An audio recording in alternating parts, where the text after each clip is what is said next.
자, 문재인이가 지금 국회에서 연설을 하고 있습니다. 공수처 없는 검찰 개혁은 없다고 공수처 강행 모드를 지금 선언했습니다. 자, 결국 한국당을 빼고 패싱을 하느냐 하는 이야기가 나오고 있는데요. 문재인이 오늘 국회 시정연설을 통해 공수처의 필요성에 대해 이견도 있지만은 검찰 내부의 비리에 대해 스스로 엄정한 문책을 하지 않을 경우 어떤 대안이 있는지 묻고 싶다. 자유한국당 등 야권의 강경한 반대 의사를 알고 있지만은 공수처 없는 검찰 개혁이라는 대안은 없다. 이런 의지를 천명했습니다. 자, 그래서 이견이 있다면서도 공수처 설치의 당위성을 갖다가 강조하면서 이거는 야권에 양보할 수 없는 부분이라고 지금 문재인이 말을 했습니다. 자, 그동안에 한국당과 더민주당이요, 이 문제와 관련해서 협상을 했는데 결국은 이렇게 가고 있습니다. 제가 한국당의 나경원이 보고 2+2+2 원내 교섭 3당에 이 공수처 설치를 위한 협의를 할 필요가 없다라고 몇 번을 이야기했어요. 자, 한국당은 조국이 사퇴한 뒤에 황교안이가 대학 강연 다니고 지방에 무슨 민부론 설파하러 가고 할 때가 아니라 곧바로 공수처를 밀어붙여서 지금 길을 꺾을 것이다.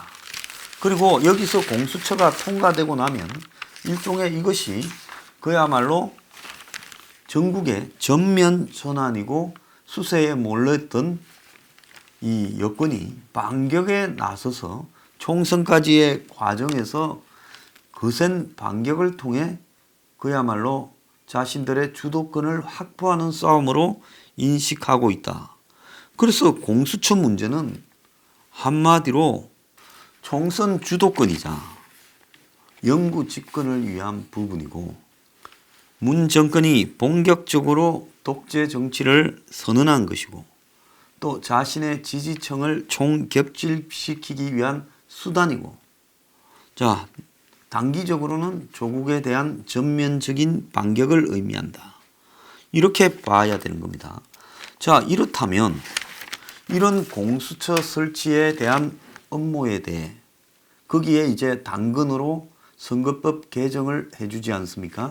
오늘 아침에 내용에 보면 선거법을 이제 국감이 끝나고 패스트트랙 2건을 공개적으로 통과시키는 부분에 시동이 걸렸다. 조선일보도 그걸 집중적으로 보도하고 있죠. 그래서 여당이 29일 날 처리한다고 하니까 정의당 뺀 4야당이 반발하고 있지만은 그래서 29일 날 밀어붙이면 찬성이 139밖에 안 되어서 통과가 어렵지만은 다음 달에 선거법하고 공수처법을 같이 통과시킬 때는 범여권이 166석에서 최소 152석까지 되면서 무난하게 가결되고 반대할 수 있는 사람은 한국당 110석 그리고 미래당의 유승민계 15석 여기도 일부는 이탈할 가능성이 있다는 거예요. 권은희 안이라고 중재안을 넣으면요. 중재안이나 지금 정부안이나 별 차이도 없습니다. 우리 공화당의 2석 그리고 친야 성향 한국당에 있다가 탈당 등을 해서 무소속으로 있는 사람 4명 해서 131석밖에 안 된다는 겁니다. 한국당은 말로 결사 저지하겠다 하지만은 결사적으로 어떻게 이걸 저지할지 지금 별 답도 없고 대안도 없다라는 겁니다. 자, 뭐 필리버스터를 하게 한다 하지만은 민주당 같은 투쟁성 있는 정당도 아닌 한국당이 기저귀 차고 올라가서 이걸 한다 해봤자 얼마나 할 수 있겠습니까? 저는 차라리 이렇게 될 바에야 몸을 던져서 맞고 그리고 그걸로 고발이 되면 준비해놓은 미리 준비를 해야 되겠죠. 문재인 탄핵안을 발의하고 그리고 곧바로 저는 의원직 사퇴서를 던져버려야 된다고 생각을 하고 내년 총선 보이콧도 고려하겠다. 너네들끼리 야당 없이 너네들끼리 총선해라고 해버려야 됩니다. 그러고는 국회에서 방을 빼버리고 세비도 다 반납해버려야 된다고 보고 있습니다.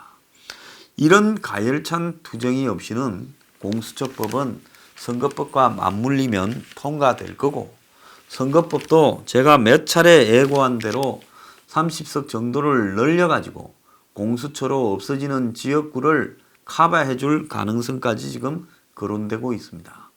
자, 이런 상황에서 공수처법이 통과되면 그때부터는 그야말로 문정권 천하가 됩니다.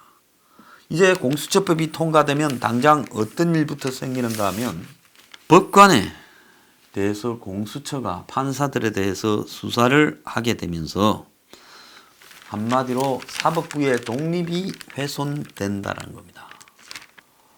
자, 수많은 재판 관련 고소고발이 공수처로 쏟아질 거고, 재판은 기본적으로 불만이 있을 수밖에 없어요. 한 측이요. 자, 그런데 해마다 재판 관련 민원이 작년에는 4,600건이나 나왔다고 합니다. 공수처가 탄생하게 되면 재판에 대한 고소고발이 그야말로 공수처에 밀려들게 되는 거죠. 법관들이 재판하고 그 재판에 대한 방어적 해명과 해설, 또 공수처 조사를 받아야 되는 이런 부분이면 이게 재판이 되겠습니까? 부담을 느꼈어요. 특히 정권과 관련되는 부분에서 재판을 제대로 할 수 있겠습니까? 그럼 이게 민주주의라고 할 수 있습니까? 또 검사도 마찬가지예요. 수사와 관련해서요, 검사에 대해서 공수처에 온갖 투서가 난무할 거 아닙니까? 자, 이런 부분들을 갖다가 지금 어떻게 하려고 이걸 통과시키냐는 겁니다. 공수처가 수사할 수 있는 사항에 일부러 이 정권은 명시한 것이 직권남용, 직무유기, 공무상 기밀 누설죄, 이런 것들을 집어넣어 놨습니다. 재판도 결과도 나오기 전에 법관을 대상으로 해서 고소고발이 귀에 걸면 귀걸이, 코에 걸면 코걸이 식으로 남발되면서 재판을 열심히 한 것이 직권남용이 되고, 또 재판이 지연되면 직무유기가 되고, 또 상대 측과의 유착 의혹을 제기하면서 직무상 공무누설, 이런 이야기까지도 얼마든지 이야기가 될 수 있습니다. 또 법관 3,200명 전원이 공수처 대상이 되고 검사 전원이 공수처 대상이 되는 것도 잘못됐다는 거예요. 공수처의 수사 대상자가 한 6, 7천 명이라는데 절반이 판사예요. 이게 정말로 말이 되는 이야기라는 겁니까? 세상의 어느 나라의 검사와 판사가 수사하고 기소하고 재판한 것을 가지고 공수처의 수사 대상이 돼야 되냐 말이에요. 이거 완전히 독재지요.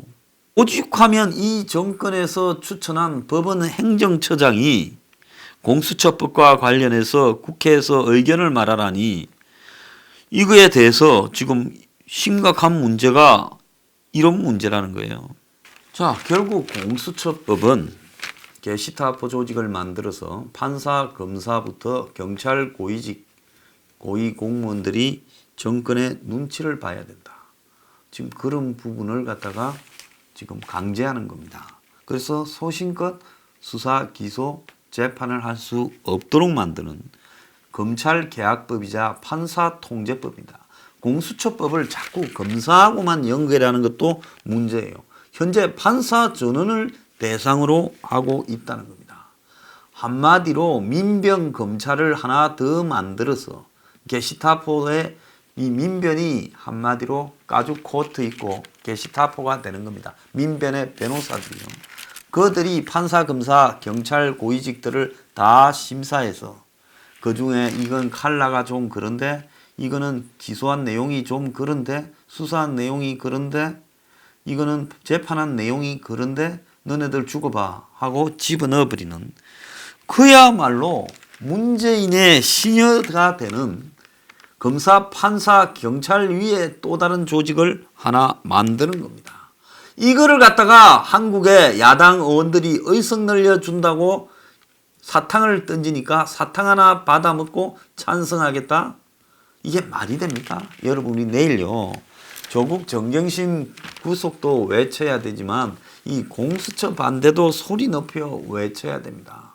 이거 도저히 용납할 수 없는 부분이라고 저는 보고 있고요. 심지어 여당의 금태섭 의원조차도 뭐라 했는가 하면 나쁜 정권이 들었으면 충성 경정이 이어져서 악용될 수밖에 없다라는 겁니다. 지금 공수처가 없어도 법원이고 검찰에 영향을 미치는데 청와대가 공수처가 만약에 생겼다 그러면 그야말로 청와대하고 전화 한 통으로 대통령이 공수처장을 부려서 할 수 있다는 겁니다. 그래서 한국의 정권들이 전부 다가 보수 진보 뭐 여야 할 것 없이 집권했을 때는 전부 다 권력을 이용하는 도구로 사법부나 검찰들을 악용하려고 했는데 이런 한국 정치의 수준이 공수처에 반영되면 그야말로 악마를 하나 앉혀놓고 대한민국의 민주주의를 통제하는 것이라는 겁니다. 그래서 조국 사태만 보더라도 우리나라에 법과 원칙이 없다. 그게 뻔하지 않습니까? 제대로 된 나라에서 어떻게 조국 사태가 일어날 수 있어요?